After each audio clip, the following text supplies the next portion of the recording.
एक दो जख्म नहीं सारा बदन है छलनी, दर्द बेचारा परेशान है कहां से उठे।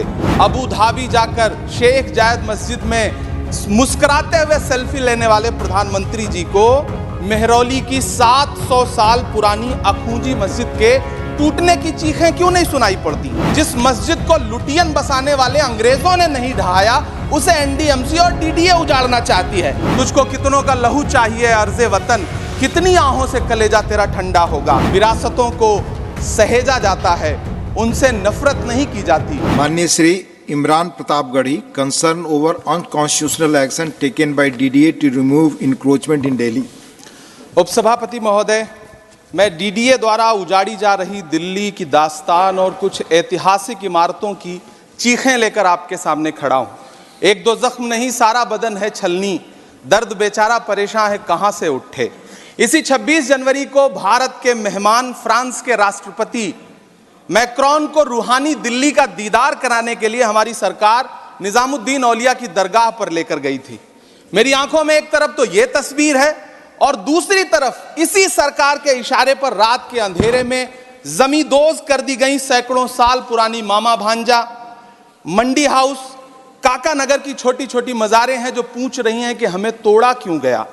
उपसभापति महोदय, अबू धाबी जाकर शेख जायद मस्जिद में मुस्कुराते हुए सेल्फी लेने वाले प्रधानमंत्री जी को मेहरौली की 700 साल पुरानी अखूंजी मस्जिद के टूटने की चीखें क्यों नहीं सुनाई पड़ती।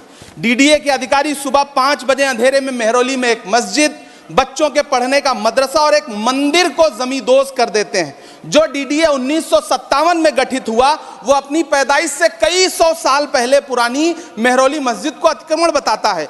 क्या विकास प्राधिकरण संसद के बनाए हुए 1991 वर्शिप एक्ट को नहीं मानते? संसद से 4 कदम की दूरी पर मौजूद सुनहरी बाग मस्जिद, जिसका सैकड़ों साल पुराना इतिहास है, जिसके सहन में कभी संविधान सभा के सदस्य इंकलाब जिंदाबाद का नारा देने वाले मौलाना हसरत मोहानी बैठा करते थे, वो आज एनडीएमसी को अतिक्रमण नजर आता है। जिस मस्जिद को लुटियन बसाने वाले अंग्रेजों ने नहीं ढहाया उसे एनडीएमसी और डीडीए उजाड़ना चाहती है। आखिर कब रुकेगा यह सिलसिला।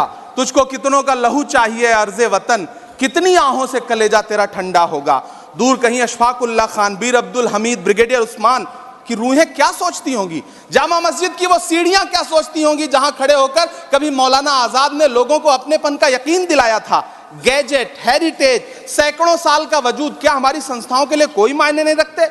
मैं आपके माध्यम से इस सदन से पूछना चाहता हूं और सरकार से पूछना चाहता हूं कि सरकार देश को बताए कि वो 700 साल पुरानी इमारत को गैर कानूनी तरीके से जमींदोज करने वाले डीडीए के अधिकारियों के खिलाफ क्या कार्रवाई करेगी। वो देश को यह विश्वास दिलाए कि स्वतंत्रता आंदोलन से लेकर इस नए भारत के निर्माण तक सैकड़ों कहानियों की गवाह सुनहरी बाग मस्जिद को सुरक्षित रखा जाएगा।